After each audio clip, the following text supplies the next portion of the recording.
Ukiniuliza kwa nini nivae big size hatineta ama big size fascinator kwenye shughuli, nitakupa sababu fulani hivi amazing ambazo zitakupelekea wewe uvae big size fascinator ama hatineta. Mfano kama hii hapa ni fascinator.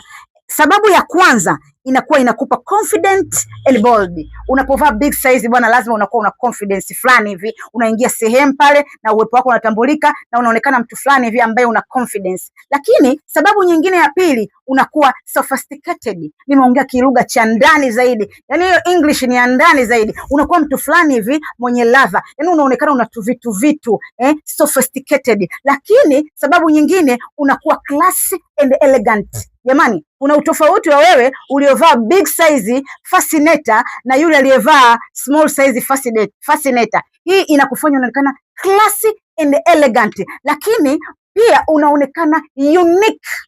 Yani wewe unaivaa big size unaonekana very unique, na mwisho kabisa unakuwa attention grabbing. Bwana we, unapoingia sehemu umepiga jambo kubwa, attention inakuwepo. Yani asikueleze mtu, unaingia pale, kwanza una confidence, pili uko na attention grabbing. Watu wanakuangalia, uwepo wako unaonekana sophisticated, na mwisho kabisa unaonekana unique and stand out. Unataka big size, tunazo hapa kwa Aunty Nyonyo. Moja wapo ni hizi ambazo nimevaa hapa. Hapa kuna hii hapa off white, kuna nyekundu hii hapa, kuna black wale ya kutonga na budget, kuna rangi ya ash lakini wenyewe wanasema silver. Hii hapa zote zipo kwa Aunty Nyonyo. Unataka ipi tajiri?